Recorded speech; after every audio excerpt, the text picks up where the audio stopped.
Hi everybody, I'm Judy DiLorenzo from A Life Well Planted, and today I'm harvesting and drying oregano. Oregano is a perennial, so it comes back each year, but here in this part of Connecticut it's a little too cold in the winter to leave it outside.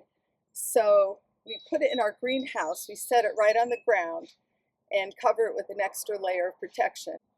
It goes dormant and stays fresh all winter, so I can go out and pick fresh oregano even when it's super cold and snowy outside, which is really cool. But then in the early spring, we bring the pots back out and the oregano continues to grow. It's wonderful. I'll give them a good haircut today to encourage new growth and to cut it back before the flowers start to come. Once the plant starts to flower and go to seed, then it doesn't taste as good and it's not as medicinal. We did the same thing with our thyme. I cut it back really good a few days ago and I have that drying. I'll show you what that looks like. This really did go to flower, but that's okay because the flowers are edible, and now that I've cut it back, it'll encourage new growth.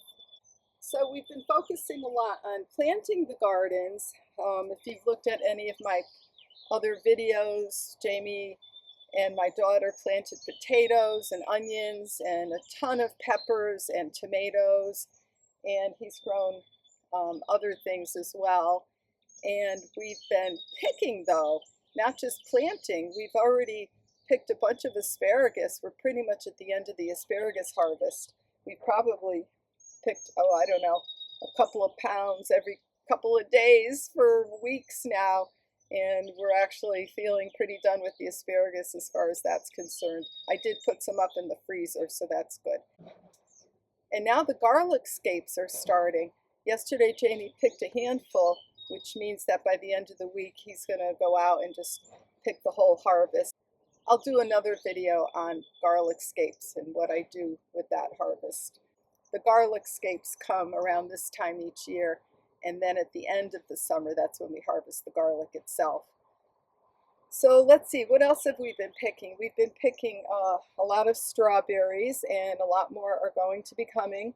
He planted just a few plants on this side of the house and a handful of plants on the other side of our porch, and they just spread. And now each summer we'll be getting so many strawberries that I'll try my hand at making some strawberry preserves. We've also been picking arugula and parsley.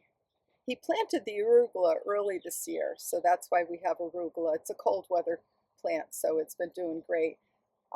But the parsley, Jamie keeps it in the garden and he just covers it with a row cover every winter. Same thing with the parsley. You can go out all winter, pick it fresh, and then in the spring I give it a good haircut and it'll just come right back. So I'll pick this oregano and then I'll show you the rest of the process to get it hung and dried.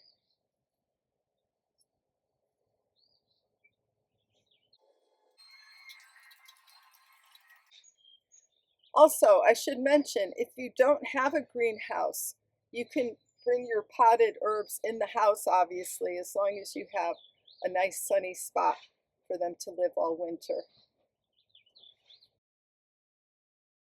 So this is looking good. Smells good and tastes good too. So I'll meet you in the kitchen and I'll show you the rest of the project. Welcome to my kitchen. Okay, so I'm going to wash the oregano. Use cold water.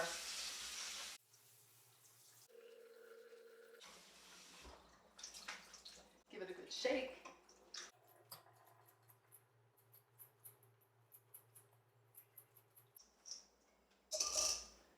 Let it drain for a little bit.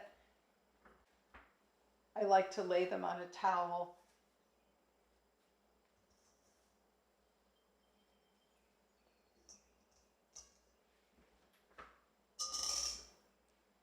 And then cover with another towel.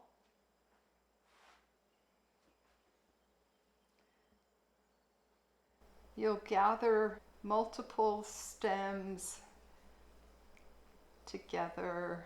No reason to hang them as individual stems. You don't want to put too many together because then they'll take too long to dry. And you just tie them together, and then when I go upstairs you'll see I just tie them on the line. I actually do little bows.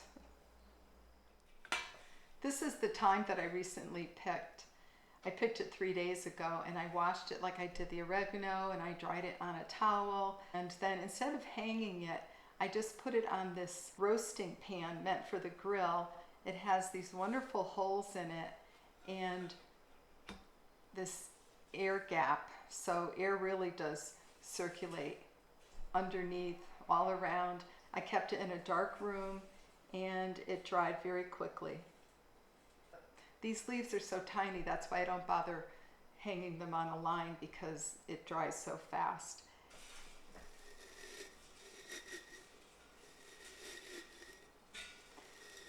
So I'll just shove it in this jar, and then when I want some dried thyme, I can pull out some sprigs and pull the leaves off at that point. Look at that. Herbalists have been hanging herbs upside down to dry for centuries. It maintains more of the nutritive and medicinal and flavor properties. So there we have it. I will hang these upstairs on the line and then I'll show you what it looks like. I keep doing this because it's releasing the wonderful aroma. Thanks so much for stopping by. Don't forget to subscribe and ring the bell. Till next time, be well.